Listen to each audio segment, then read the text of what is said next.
नमस्कार दोस्तों, रूस यूक्रेन से जुड़ी लेटेस्ट खबरों में आपका स्वागत है। रूस और यूक्रेन की जंग लगातार जारी है। इस बीच यूक्रेन के राष्ट्रपति जेलेंस्की की मुश्किलें लगातार बढ़ती हुई नजर आ रही हैं। उन्हें हर तरफ से झटके झेलने पड़ रहे हैं। इस बीच उनकी टेंशन बढ़ती हुई नजर आ रही है। और अब क्योंकि अभी तक तो अमेरिका की तरफ से उन्हें काफी ज्यादा सैन्य मदद मिल रही थी, लेकिन अब डोनाल्ड ट्रंप ने चुनाव जीत लिया है और जब वह शपथ लेंगे तो उसके बाद से सैन्य मदद जो उन्हें मिल रही थी, अब उसमें कटौती होने का खतरा भी मंडराने लगा है। यूक्रेन के ऊपर अब जो सबसे बड़ी टेंशन सामने आई है वह कि यूक्रेन को अब सैनिकों की कमी भी झेलनी पड़ रही है और लगातार जंग के मैदान में यूक्रेन के कई सैनिक जंग का मैदान छोड़कर भाग चुके हैं। करीब 60,000 से भी ज्यादा सैनिक जंग का मैदान छोड़कर भाग चुके हैं, जो बहुत बड़ी बात है इस वक्त यूक्रेन के लिए, क्योंकि रूस लगातार हमले कर रहा है। हालांकि यूक्रेन की तरफ से भी अटैक हो रहे हैं, लेकिन जंग के मैदान में जहां सैनिकों की सबसे ज्यादा जरूरत है वहां पर ये सैनिक जंग छोड़कर भागे हैं। 2022 और 2023 में भी जंग का मैदान छोड़कर सैनिक भागे थे, लेकिन इस वक्त जो 60,000 सैनिक भागे हैं, लेकिन इतने साल से जो चल रहा है, लगभग 3 साल पूरे होने जा रहे हैं, उस बीच में अब यह सबसे ज्यादा आंकड़ा देखा जा चुका है। पूरी जंग में 1 लाख से ज्यादा सैनिकों पर असर पड़ा है। जाहिर सी बात है कि उनका आत्मविश्वास भी अब डगमगाने लगा है, क्योंकि यह जंग रुकने का नाम नहीं ले रही।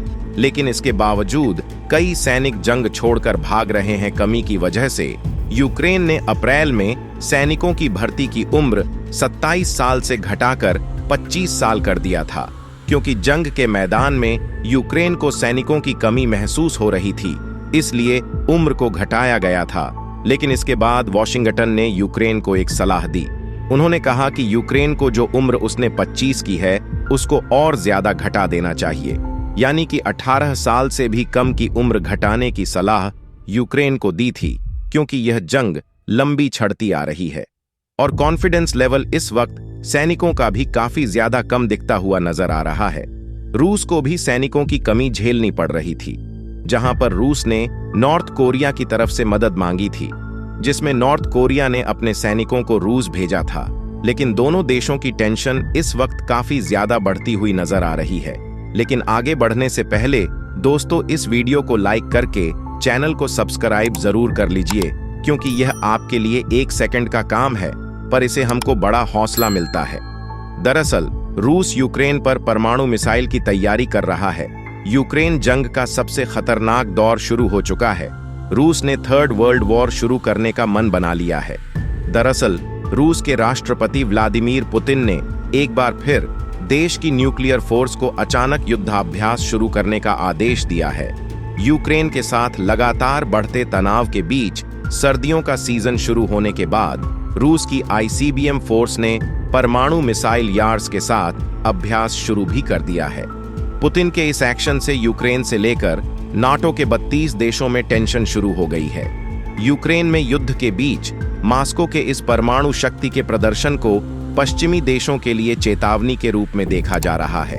यार्स मिसाइल के साथ परमाणु अभ्यास से पहले रूस ने यूक्रेन पर अपनी नई मिसाइल ओशनिक से हमला किया था। दुनिया के किसी भी देश के पास ओशनिक को रोकने की ताकत नहीं है। पुतिन ने ओशनिक दाग कर आखिरी चेतावनी दे दी थी। ओशनिक मिसाइलें मध्य पूर्व प्रशांत और अलास्का में अमेरिकी ठिकानों के साथ साथ संयुक्त राज्य अमेरिका तक मिसाइल साइलों तक हमला करने में सक्षम है। पुतिन इन मिसाइलों का प्रोडक्शन तेज करने का आदेश भी दे चुके हैं। यूक्रेन के साथ अमेरिका और नाटो देश खौफ में जी रहे थे कि पुतिन ने अपनी परमाणु मिसाइल के साथ ड्रिल कर उनकी धड़कन और तेज कर दी है। यार्स मिसाइल को रूस के सबसे खतरनाक हथियारों में से एक माना जाता है। यार्स मिसाइल जमीन से हमला करने वाले रूस की स्ट्रेटेजिक न्यूक्लियर फोर्स का बेहद अहम हिस्सा है। रूस की सेना यूक्रेन पर परमाणु हमला करने की तैयारी कर रही है। पुतिन अब यूक्रेन पर परमाणु हथियारों का इस्तेमाल करके ही मानेंगे। रूसी सेना की तैयारी तो कुछ ऐसे ही खतरनाक संकेत दे रही है। यूक्रेन युद्ध के बीच कम से कम आधा दर्जन बार रूसी सेना इन परमाणु हथियारों के साथ अभ्यास कर चुकी है। ऐसे में जबकि यूक्रेन और पश्चिमी देशों के साथ रूस का तनाव चरम पर है, तो रूसी सेना की न्यूक्लियर ड्रिल कई खतरनाक संकेत दे रही है कि रूस की न्यूक्लियर ड्रिल दुश्मन को हद में रहने की आखिरी चेतावनी है। दोस्तों, आज की वीडियो यही समाप्त करते हैं। लेटेस्ट खबरों के लिए चैनल को लाइक और सब्सक्राइब करें। धन्यवाद।